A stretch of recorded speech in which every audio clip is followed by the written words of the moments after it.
All right, well, we're going to get going. Happy Wednesday afternoon. I checked. It is Wednesday afternoon. There have been some of us that are wondering, what day is it? What month is it? Someone said, is it March 47th?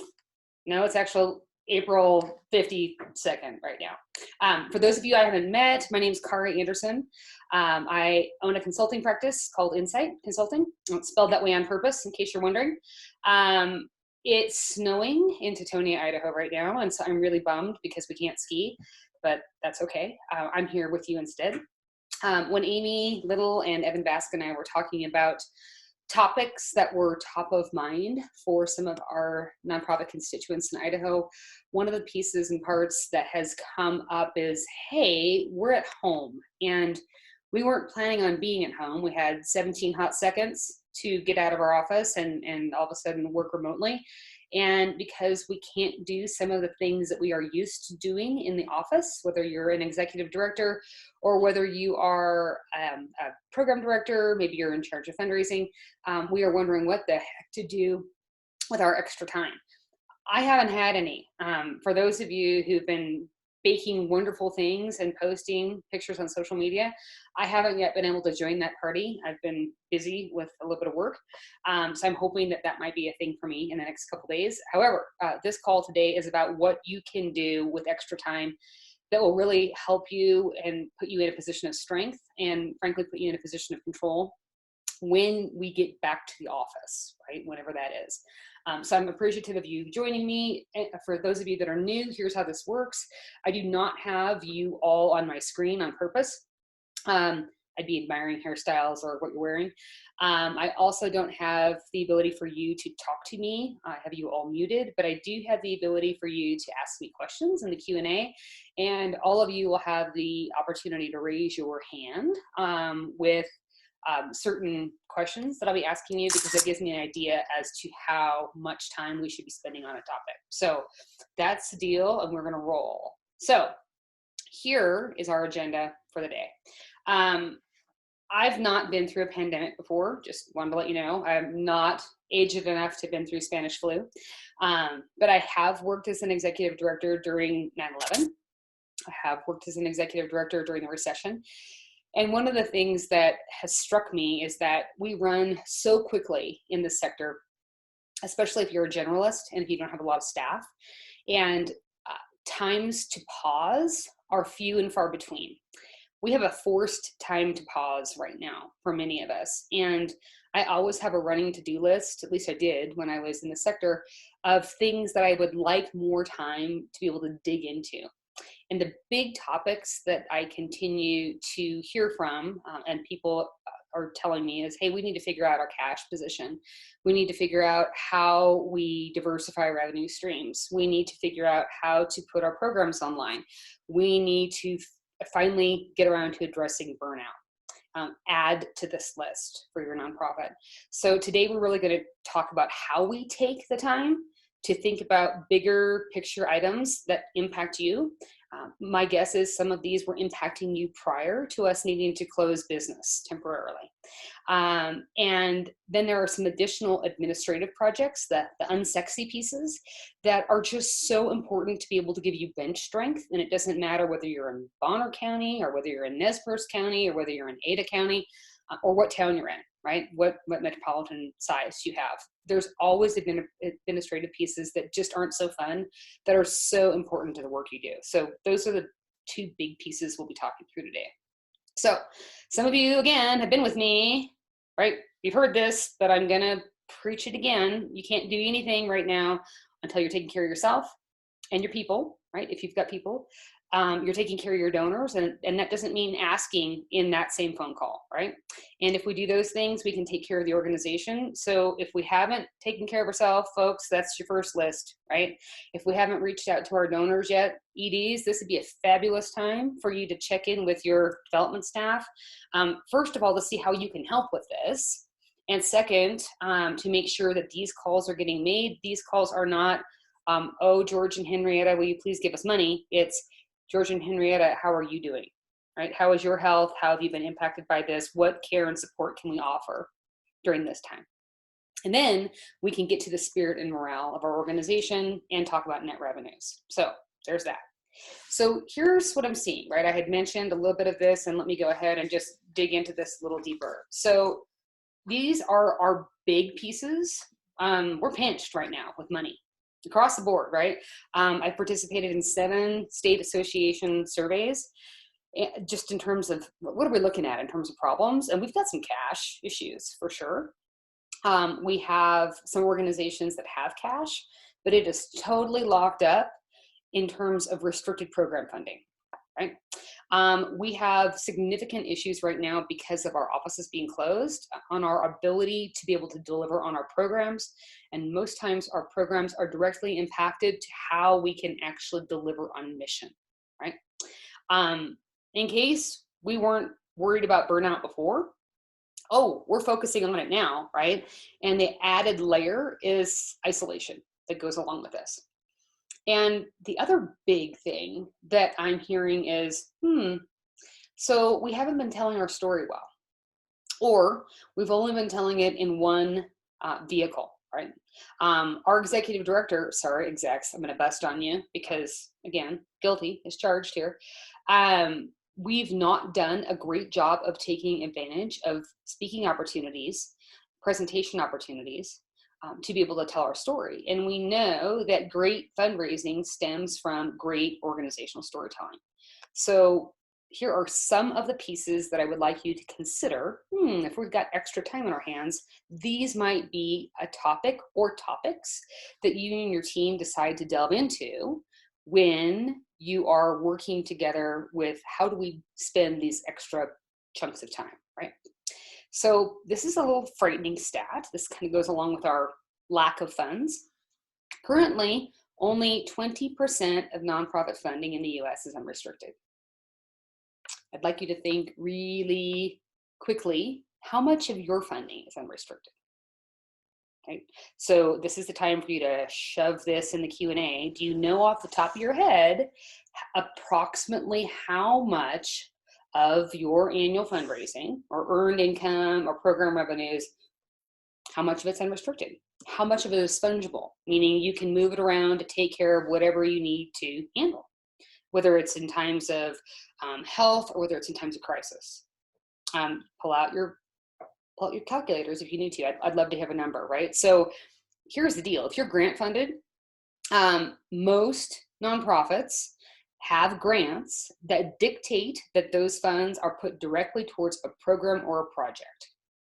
That's just the way grant makers work. So that limits your overhead, and it contributes to what we would call the scarcity mentality or the starvation cycle of a nonprofit. And we are working so hard in this sector. We've probably been working for the last 10 years to really move our major grant making funders as well as our individual donors who have pet projects away from that mentality. And while we certainly have made some headway, boy, things like this certainly come to bite us, right? So we have to start to address this. Oh, Stephanie, you're my hero. So Stephanie says, most of ours is not restricted aside from a few small grants that are for supplies. I'm going to send you a cape, a virtual cape, right? Superhero cape. Thank you, Stephanie. We want that, right? We wish that for everyone. That's great. Maybe we can talk offline about how you've done that because you'd be a great example for your peers, right? So here's the other issue that goes along with our revenue pieces. Maybe this isn't the case for you, but when we did a nationwide survey about a year and a half ago, 81% of nonprofit leaders say that access to capital, right, in terms of cash, is your biggest challenge. So we haven't thought strategically, and I would say as a sector, there are certain, and that's a generalization, certainly, but as a sector, we still function in, we're going to apply for grants, or we're going to look at federal funding, or we're going to have a special event, or maybe we'll get off the stick and move some of our annual donors to becoming major gifts. There are quite a few additional modalities for you to have funds. And I'm not talking about bake sales, right? Let's just put that out there. It could be earned income. It could be third-party revenues. It could be significant corporate partnerships. Note that I did not say corporate sponsorships. It's a difference, right?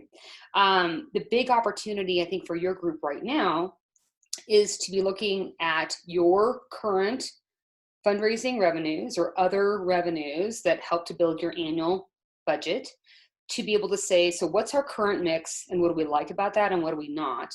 And moving forward, what do we want the mix to look like? Should it be, or could it be, both philanthropic capital and earned income?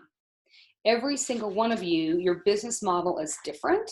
What matters is that you all know what business model is, instead of doing, oh, well, we've always done this, and so we're going to continue to always do this, because that's probably not how things are going to work for us. Certainly short term and quite potentially long term. So actually talking through how we are going to raise our funds, program, earned income, philanthropic gifts, right? That's a biggie. And making sure that as we build that model, that the majority of those funds are unrestricted, right? So how do we go about doing this? Oh, people, we have to talk to our donors, right? So first things first, if we, if you, the royal we, right? I'm in this with you.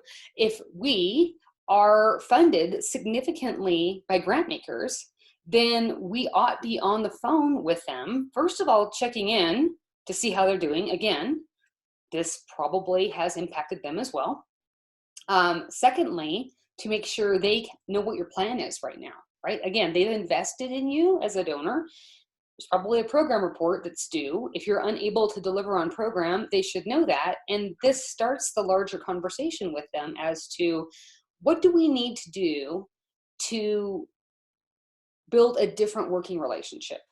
What do we need to do to get to a space of trust where that you give us the same, ideally, or more preferred money, and you trust us to spend it in the manner that we should to deliver our mission with no strings attached to it? That's your charge, right?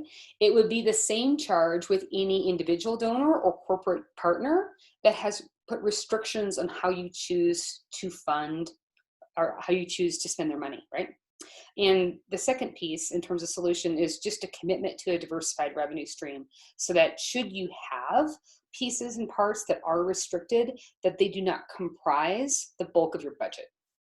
Okay, so this is potentially one area that you could leverage some time in, right? Is to really working through, so what does your next funding model look like? So the next big piece is this, right? Some of us are really data driven, right? We're data geeks, love that, right? And some of you are really sophisticated as to how you have been collecting your data. However, we don't use it well, right? So we have to be thinking about, again, since we've got this extra time at home between cats and pets and other humans in our households, and hopefully some self-care, is this. How does the data that you have been collecting prove that your nonprofit is making a difference? Great time to ask the question, right? And then how does that data show where you need to improve? Because it's not all wine and roses with the data that we've been collecting, right? That might show impacts or how you've moved closer to delivering on mission, but it doesn't necessarily show, or we haven't looked at, our weak spots. So both of those are important, right? If you know where the weak spot or area to improve is, then you can actually build a solution for it. The big deal here is that organizations that hunt for stats, like how can you prove you're delivering on mission and where you need to improve, they naturally solve a third issue. And that is the issue that proving to donors that the funds they have invested with you have been making a difference, that you were a good investment. So this potentially could be something that you dig into in terms of leveraging this extra time that you have. Now the question is going to be, who all do you need to involve in this, in the conversation, right? So here are some steps for you to be able to start working through this. First question, when was the last time you did a program assessment? When was the last time that you did a data analysis? These are often things that if we have become more sophisticated in our work, they're put into the program officer or program developer or program coordinator's job description, and ideally have moved to part of your performance objectives for the year. But sometimes they get pushed aside, right? Because there's always some other fire to be working on. Well, no time like now, right? And part of this whole little conundrum that we're in right now is, since we can't deliver on programs, it naturally leads to, besides analyzing trends and demonstrating that your programs are having an impact on your mission or cause. So this is the time to be thinking about what if. And here's what if could look like. What if we can't open until the end of the school year? What if we can't start to deliver on programs until the end of April? What if by the time we are finally allowed to not shelter in place, we've missed our programming window for the year? What if we are not allowed to open during tourist season? Right? So some clients that I work with have already started to work on, how can we deliver our programs virtually? And what would that look like?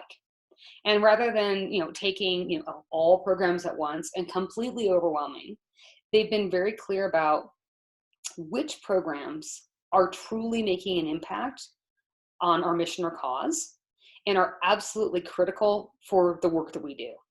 This may be the time that you decide, hey, we've taken on too many programs.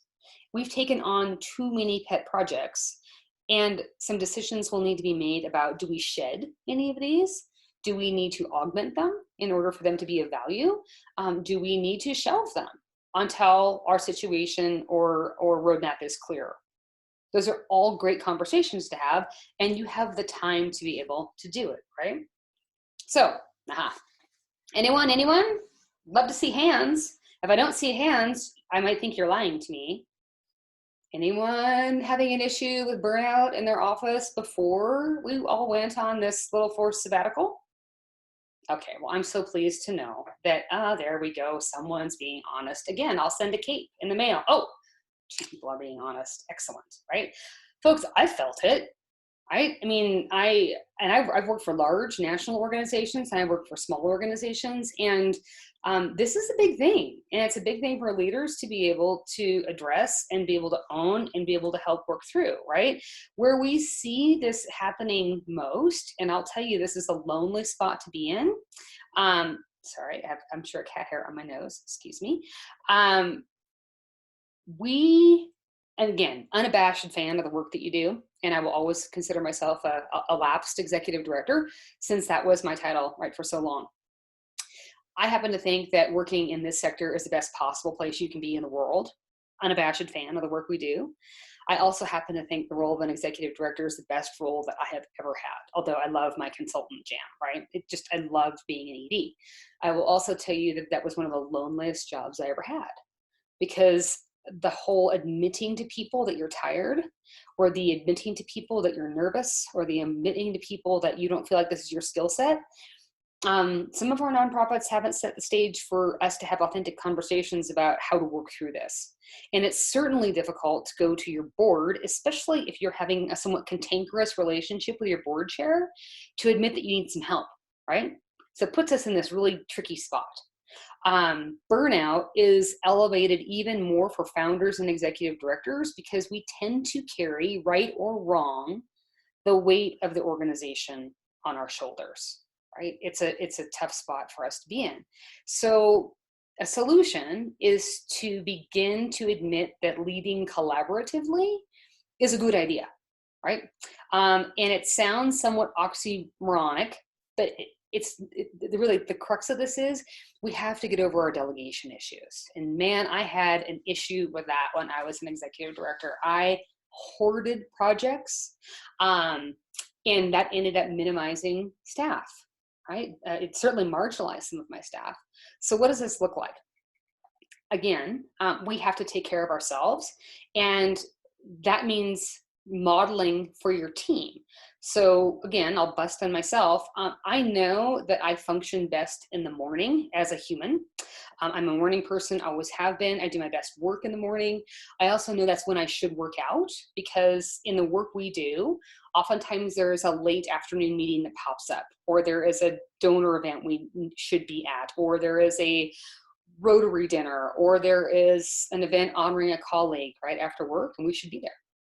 And so my knee jerk, however, is, because I love my job and I like to work, because I know I do meaningful work, I forego my workout in the morning and I jump right onto what I should be doing, especially in times of crisis.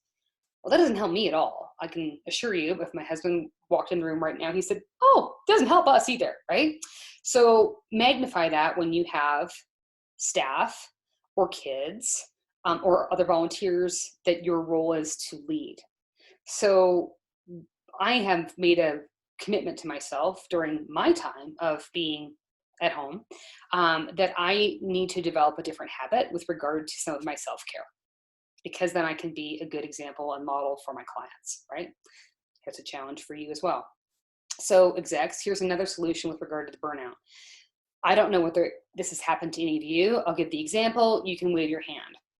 So I remember when I was hired at a nonprofit that shall remain nameless, and I had a job description that was presented to me, certainly during interview, but then on like my first week of work as part of that orienting. And I'm not lying, 17 pages long. I'm not lying, it was 17 pages. I actually still have the PDF of it because it was just so absolutely ludicrous. I mean, it was like the dumping ground of everything and, can of soup. And when you really started to go through it, some of these things hadn't been done for years by the organization, but we did this pile on. Anyone have a job description where when you look at it, you say, this might have been the ED's job like 5 years ago, but we have some staff now and staff have taken this, or that's actually not even a part of our mission. So if I don't see any hands, you're either lying to me or you really haven't looked at your job description since you were hired, or thank you, Gabby. Or you're better than I am at this and you actually have updated it every year. And if that's the case, I will send you like a virtual glass of wine right now, right? So here's an opportunity. This is the chance for you to actually look at your job description to say, is everything here actually legit? Is this a part of my job? And this isn't about you being better than your staff, right? It's about being real about what you were hired to do, because your staff need to be empowered to do their job. And sometimes staff means the unpaid volunteers that are there performing staff roles, right? The third piece of this solution, and I believe so vehemently in this that I actually led a session on this at the Montana Nonprofit Association conference last year. And part of this was therapy for me, I'll just tell you, how to delegate, right? And really looking at delegation as a form of leadership, recognizing what you were hired to do and what we were lucky enough to hire staff to do. And that we have to get out of our own way and allow staff to step into bigger and bigger roles as a form of job development, right? And personal development for them. So an opportunity for you really, again, if you choose to use this as how you're leveraging your time, how better can you empower your staff to be leading with you as a part of a collaborative? Certainly there's more buy-in to the organization. And I think most importantly right now, it's going to lessen burnout for you. So that might be a thing for you to consider. Now, here's, I'm not going to say the last, right? But the last big piece that I've been hearing a lot of chirping on in terms of things we don't have time for, but ought to be addressing. 53% of us spend less than 2 hours preparing for public speaking. And there's actually so much more than this, right? This is like the little tiny piece of the iceberg. So think back to what I would call differently normal for us. So let's think back to January, February 2020. How many of you had an opportunity to speak in public about your organization at least once during those 2 months? Please raise your hand. Yay, Jean. Yay, Jean. Rah, rah, Jean. Excellent. Okay, now here's the other question. How many of you had an opportunity and you squandered it? that there was somewhere you could have spoken. Rotary, Kiwanis, donor event, at the gala, making the ask for your special appeal, being in front of a group of volunteers, a donor gathering, anything like that that was on your calendar that perchance you didn't take advantage of? Or are you all better than I am? I think you all might be better than I am. Oh, there we go. Okay. Honesty is the best policy. Thank you, Gabby, right? Or maybe those 2 months aren't the best indicator, right? This could be looking back towards fourth quarter.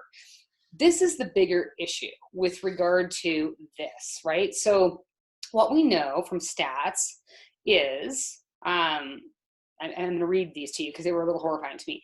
So not all of us, strangely enough, are great public speakers. I love speaking with and interacting with people. It hasn't happened in a while. It's not happening right now. If I had better tech, I would show you my knees. They're not knocking, right? But for a long period of time, I would feel really comfortable on stage, whether it was a group of 1,000 people or like a group of 10, and my right knee would do this little tick, tick, tick. So evidently I wasn't as comfortable as I thought I was. But stats say that only about 10% of us really feel comfortable in front of others speaking, and it's not an if or, it's an and, consider themselves to be well-trained storytellers, right? So there might be more of us that can get up in front of a crowd and blather on, if you will, but only 10% of us actually feel like we have been well-trained storytellers. And we know that there is a significant payoff in organizational storytelling, right? So here's the example I want to give you, and then you guys might do, once you get the deck, right, you'll do some Googling. So there's a woman by the name of Nadine Burke-Harris, and she is the founder and CEO for a group called the Center for Youth Wellness. And their work basically is to diagnose and support kids who have suffered a traumatic event, including abuse and neglect. So she was offered the opportunity in 2014 to give a TED Talk. And her goal really was to popularize the problem about what toxic stress does to future developmental, physical, mental, spiritual needs in kids, right? So big deal all the way around. She practiced for 6 months.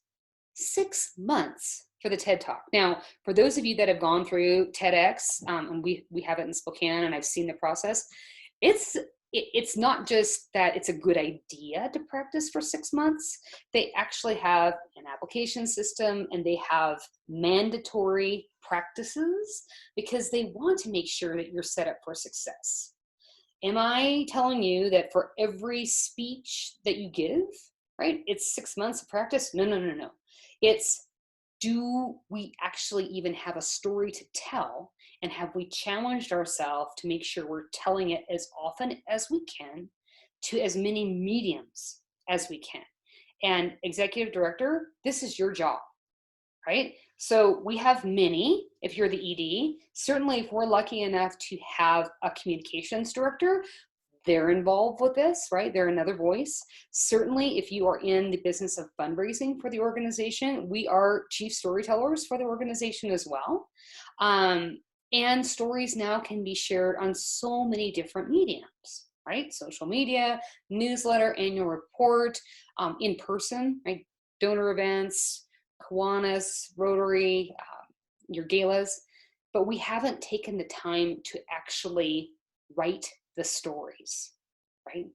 And so in my world, there ought to be 5 stories that you tell, right? I know there's more, but there's 5 baseline stories that every organization could tell. And again, if you've got nothing but time on your hands right now, this is a time to be able to get these done. Not only should you have these stories as staff, I always recommend that board members have these stories, because again, if we are thinking about what the board's role is in making sure that you are fiscally healthy, it involves fundraising, and great board fundraising starts with the ability to network, to connect, and to tell the story, right? So here are the 5 stories.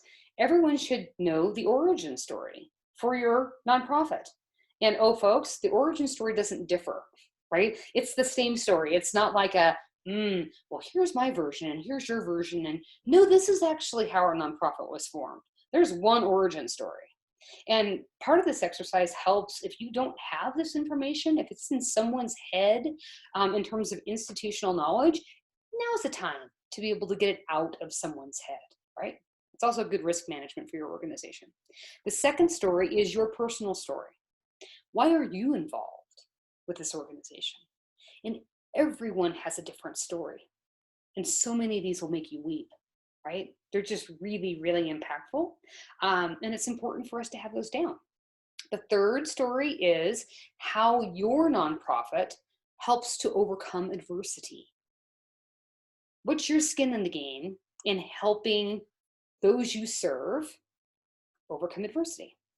The fourth is how your organization solves a problem. And these last two folks get hung up on because we haven't paused to think about this, right? So how do you solve a problem? And the fifth, and this is super fun, a hero story. When you've been at your best, right? When a volunteer's been at their best, when a donor's been at their best, when one of your program participants is at their best, what happens? And how does that become a part of your mission? So here's your opportunity, right? Again, if you're going to pick one of these, do we need to have better organizational storytelling? And then I throw the gauntlet down to say, and when are you going to use it?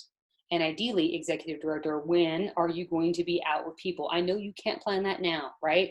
But boy, when our little shelter in place is done and the nation is healthier, my challenge to you is, how often are you going to be out telling your organization's story, right? So there's additional projects that you can work on. If the ones that I have mentioned aren't big ticket items for you, here are some additional thoughts for you to consider in terms of big picture items in order to strengthen your organization. So if you are involved in advocacy work, here's some ideas for you, right? Do you actually have a plan? I know many conservation organizations do.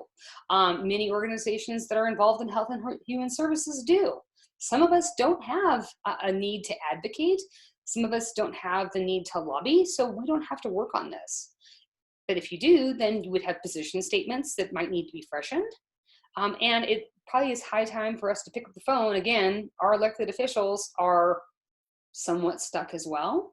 So would this not be a great time to be connecting with them, first as humans, and second, to be able to catch up and talk with them about your positions and where they can be of help to you on the Hill, right? Whether it's on the Hill in DC or whether it's at your state capital.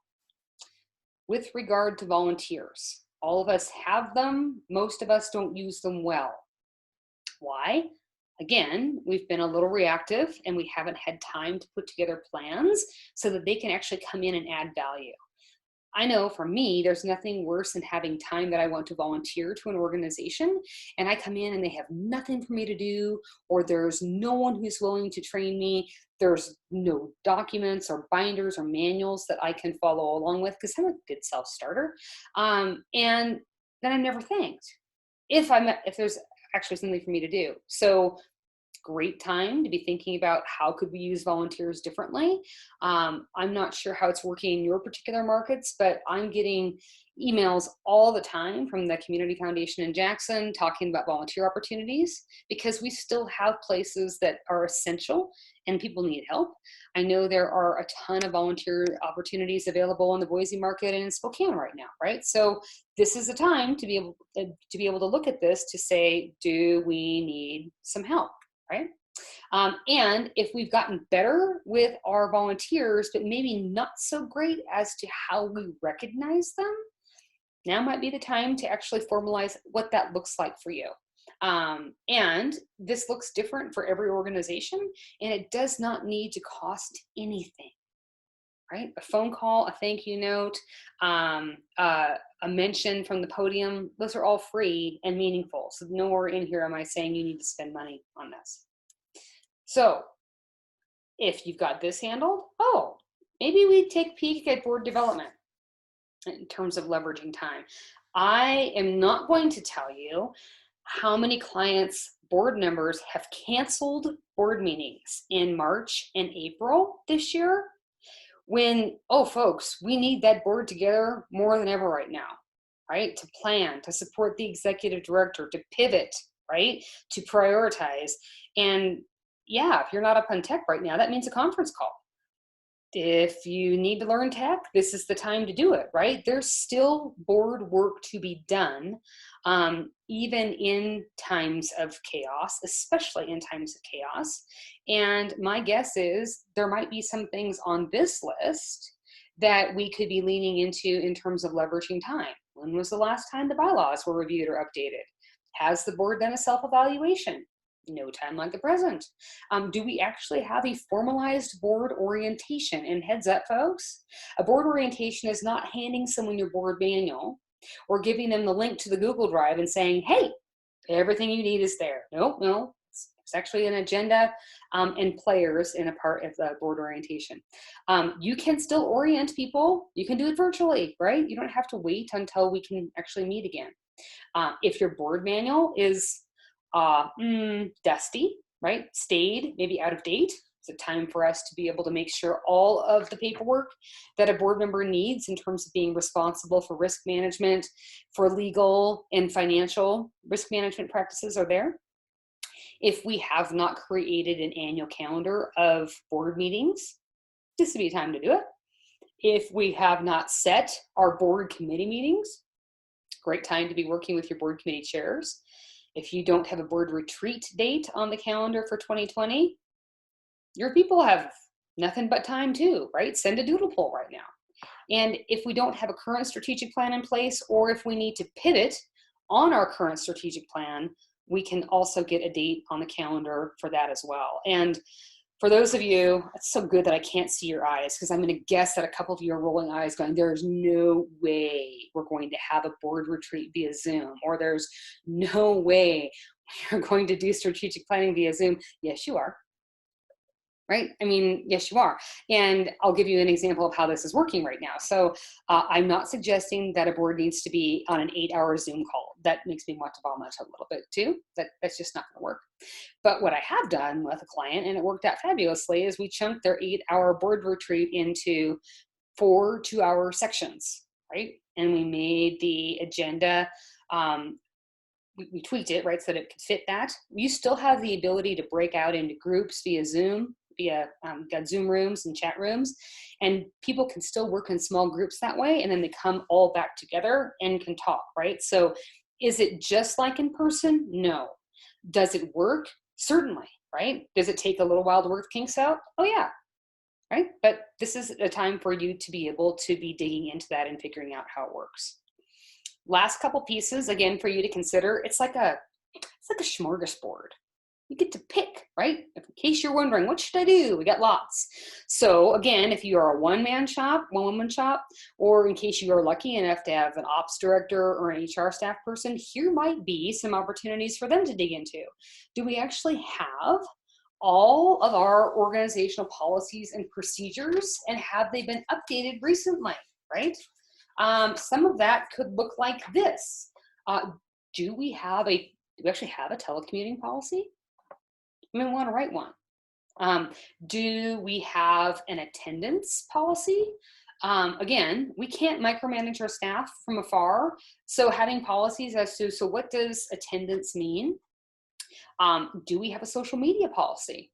Might want to have one now, right? Since we're all at home on social media, what we can and can't do, what we should and shouldn't be posting on behalf of the organization. Do we have an updated confidentiality policy? Do we have a data protection policy or procedures? When was the last time we updated the employee code of conduct? And part of that really has to do with when you have staff working at home that still are interacting with the public, what does that look like in terms of dress code? Right? So we've all seen the memes, right? And the videos wandering around of, business on top and, party down below in terms of jammy bottoms or slippers, right? Or whatever that looks like. But you're still representing your business, right? When we are interacting like this. And so what's our policy, right? What are our minimum standards that we have? Do we have a current anti-discrimination and equal opportunity policy? We should. If we don't, it's an opportunity to go ahead and make sure that that's in writing. If we've got all of those things, then it's a chance for you to tackle employee review templates, making sure that you actually have current performance objectives for all your employees, because you shouldn't be evaluated on your job description. You should be, especially if it's 17 pages long, right? You should be evaluated on performance objectives that are pulled from core responsibilities on your job description and have metrics attached so that you can be reviewed objectively. Where are all your files? And a lot of you might be saying, they're in my office, which I can't access, Kari, duh. Well, this might be the time for us to be looking into how do we finally digitize all of our documents and make sure that they're protected. Do we have risk management documents? And those usually look like,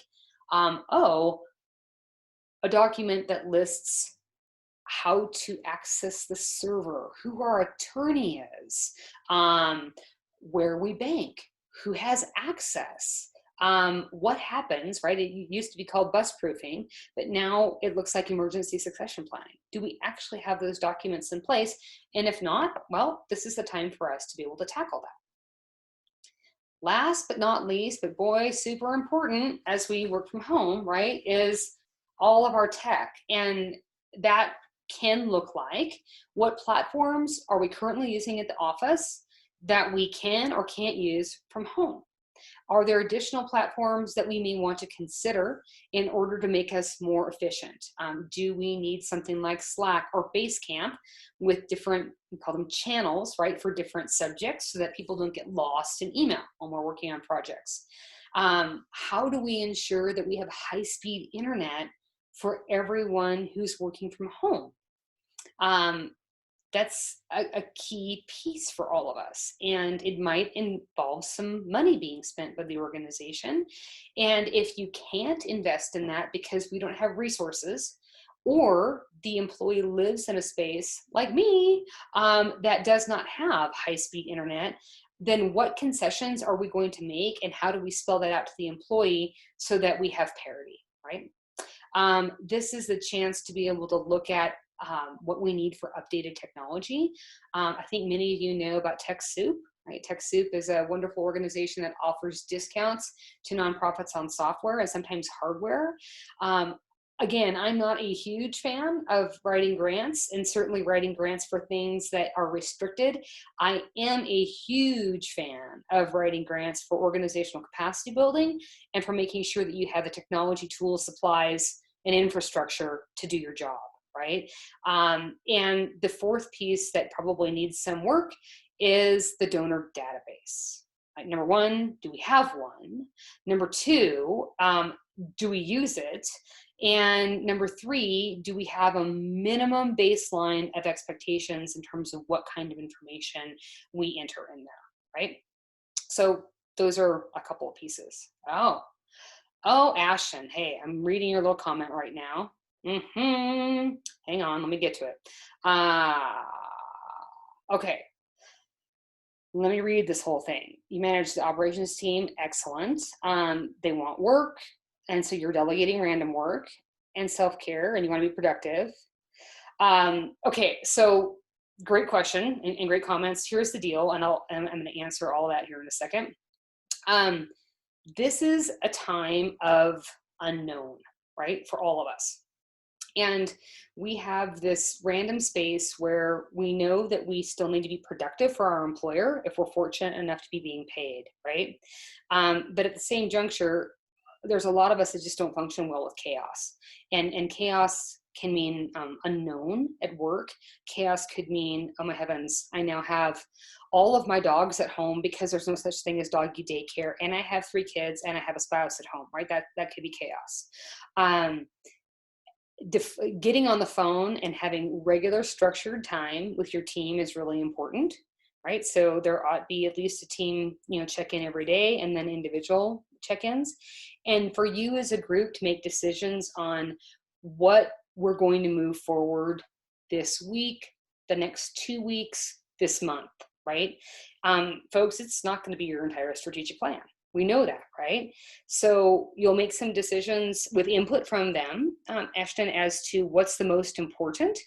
And then we have to focus on outcomes, not activity, right? So it's not, oh my heavens, they got to be online for 8 hours during the day, right? And at the ready for you to respond. It's what are we tasking them with from the larger conversation of what we want to complete during this time that we are away from the office, and then have regular check-ins about it, right? So that's kind of like moving this to action. You're going to have the PowerPoint deck from this session, and then I would encourage you to set up, first do some thinking yourself, and second, potentially share this with your team to say, hey, which of these might we want to tackle? Right? I'm not telling you you need to tackle all of them for sure, right? If you've got that kind of time, I need you working with me because I got stuff for you to do. So make some decisions about which of these would actually help to put you in a different position of strength, and then what each team member's role is in order to be able to get pieces and parts done. And then we need to let them take care of themselves, right? If they can take care of themselves and feel somewhat settled in that area, they're going to be more productive for you during this time. So I am going to open this up for any other questions that you might have before I show or tell you, right, how to get a hold of me if you need additional help.